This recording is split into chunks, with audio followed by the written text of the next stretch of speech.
There are certain directors that have a specific way of seeing the world. They take stories that have been told again and again and heighten them with their own sense of style as they impose upon us their ideas and obsessions. Do you see?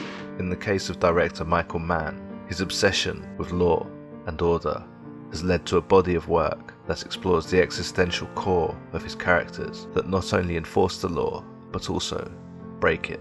In Michael Mann's stylish and heightened urban worlds, the law seems irrelevant and limiting. It's reduced to being merely an artificial construct at odds with the destiny of his fatalistic characters. Michael Mann would introduce audiences to his ability to balance both substance and style, as well as his signatures and preoccupations in his explosive debut, Thief. James Caan plays Frank, a safecracker who, after spending over a decade in prison, keeps his legitimate businesses afloat with a sideline in crime. Determined to leave his life of crime behind and start a family after one last score, Frank finds himself trapped and his freedom threatened after being betrayed by the mob who hired him, leaving Frank to take extreme actions to preserve the life he has fought so hard to build. I am the last guy in the world that you want to fuck with. With its slick visuals and synth soundtrack by Tangerine Dream, Thief would prove to be a highly influential film that would define not only the unique style of 80s crime movies, but would mark the arrival of a sharp, finely honed talent. Thief was Michael Mann's blueprint. Research and authenticity are the key to Michael Mann's films. His devotion to detail and accuracy provide the foundation on which to build the world of the story, but also it allows Mann to demonstrate the behaviour and depth of his characters, confident in the knowledge that his film is grounded in authenticity. From here, he then creates an expressionistic world to play out his epic sagas. As the film opens, we're slowly submerged into the mythic and atmospheric world of Mann's creation. We're brought deep into the rain-slick streets of a neon-lit urban jungle. These are the visual signatures we have learned to expect from Michael Mann. The cityscapes of Miami, LA and Chicago are used as the arena with which to play out his crime stories in nocturnal underworlds, but also they echo the alienation of his brooding characters. I am self-employed. I am doing fine. I don't deal with egos. I am Joe, the boss of my own body, so what the fuck do I have to work for you for? Maybe you don't. I'll lay it out, you can be the judge. When we're first introduced to Frank, we see that he is another of Mann's controlled and meticulous loners, like Neil McCauley from Heat, or Francis Dolarhyde, the Red Dragon from Manhunter. As typical with most Mann protagonists, they each follow their own set of rules or personal code, which protects them from interference from the outside world. His characters labour to live authentic lives, and that authentic life is always one crime, one job, one battle, or one decision away. The oppressive urban landscapes in Mann's films, including the seemingly infinite roads and highways, are like a labyrinth, promising an escape that never comes. We follow characters who are obsessed with their callings. Much like Mann himself, the intense focus and attention to detail are what bring them closer to their escape, and they take risks in order to make these dreams become reality. I gotta take care of something. They long for an escape from the concrete maze. The answer to their existential crises is somewhere unknowable and beyond the horizon. It's somewhere beyond the sea. Throughout his work, Michael Mann has used the image of nature and the sea, or Great Lakes in particular, to portray his characters' longing for their vision of an ideal life and ultimately an escape from the corrupting influence of the city. We see this water motif in Manhunter, The Last of the Mohicans, Heat, The Insider, and Collateral. In each case, the motif is used to portray hope, but also the great risk the character must take in order to attain their escape, to demonstrate how unattainable that escape might be. Look at that, huh? That's magic. That's what that is, man. In the case of Thief, we see this motif very early on. As Frank watches the sunrise over the water, he's looking into his own uncertain future and facing the emptiness in his life that he longs to fill. Later, when he pulls off his last heist successfully, we see that Frank is finally in the water and part of it, and the once empty horizon is filled with Frank and his new family. He is closer to his dream and fulfilling the life he envisions for himself.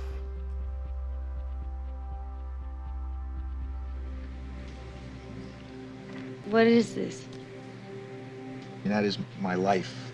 Nothing, nobody can stop me from making that happen. And right there, that would be you. As we get to know Frank, we realise that having lost so much time in prison, being in the outside world seems almost alien and temporary for him. His businesses are just a front and a means to an end, and it seems that his criminal life is what's more rewarding, not only financially, but also it's where he feels most alive. There is a sense of urgency about Frank in pursuit of this authentic life he desires, and he has planned this with a vision board in order to keep him focused on his goal. It's his blueprint for a way out, but yet again, it comes with risk. The French title for Thief was Solitaire, which gives us various interpretations of the movie itself. Not only is solitaire a type of diamond, the type which Frank is often hired to steal, but it's also a card game that can only be played alone. The word solitaire also means loner, and therefore it represents Frank. Frank is a loner. He works for himself. He only has a small circle of trust, but he desires a family with his girlfriend Jessie, and in order to do this, he realizes that he must break his code of solitude by working with the mob. Whatever you need, you'd see me. I'd be your father. Money, guns, cars. I'd be your father from here on out. It's my end. You get a price. No negotiation about the price. We got expenses here you don't have, but you'll know the price up front. How big? Boxcar. Nothing under 6 figures. I'll make you a millionaire in 4 months. Look, I steal ice. No furs, no coin collections, no stock certificates, no cottage, no treasury bonds, no nothing. Just diamonds or cash. Fine. No cowboy shit, no home invasions. Frank reluctantly enters an almost Faustian pact with the sinister Leo, who's the head of the mob. Leo sets up Frank with a large score that promises to bring him closer to the freedom he desires. However, when the score is completed, Frank is ultimately punished for breaking his code after Leo refuses to give him his full share of the takings from the heist. I thought you'd come around. What the hell is this? Where is gratitude? Where is my end? You can't see day for night. I can see my money is still in your pocket, which is from the yield of my labor. What gratitude? You're making big profits from my work, my risk, my sweat. But that is okay, because I elected it to make that deal. But now the deal is over. I want my end, and I am out. Following this betrayal, it's here that Frank realizes that everything he desired was just a dream, built with someone else's approval. In this case, it's Leo that provided Frank with the means to change. Leo exploited Frank's skills, and therefore, Leo ultimately has a sense of ownership over him. This, in the end, proves to be a bone of contention for Frank. Frank realizes that he has lost his independence, and that being alone was the only way to have true power, control, and freedom. And ultimately, by sticking to his code and asking for his full share, he puts himself in danger and at war with Leo, and all hell breaks loose. The hell with me. With you.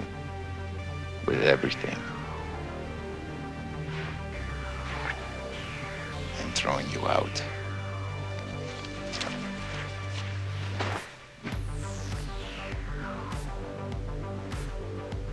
Get out.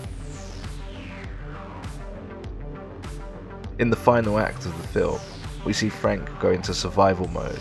He removes himself of any emotion and then takes steps to protect the people he values, even if it means losing them. He mechanically tells Jessie to leave in order to save her from Leo's threats, and as Frank studies his scars in the mirror, he regresses, recalling his past, and he slowly becomes the brutal and uncompromising version of himself from a former life. He has no choice but to become the thing he has tried to escape his whole life. And as he stands in his now empty home, he embraces the void and leaves behind any sense of an ordinary life. In a rain-slicked city, Frank almost represents fire. He's a live wire or a spark that's been waiting to explode this whole time. He is in conflict with this rain-soaked city that oppresses him. The water that was so full of promise was ultimately only there to extinguish his flame, suggesting that he was ill-fated from the start, and that it wasn't hope over the horizon, but tragedy instead. As we watch Frank throw away his vision board, we see that he's finally accepted that his dreams are dead, and ultimately, it is fire that liberates him.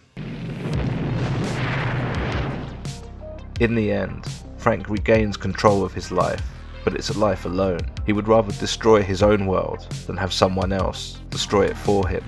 And after he eradicates his enemies, he vanishes back into the nocturnal labyrinth of the city, like the mythic thief in the night.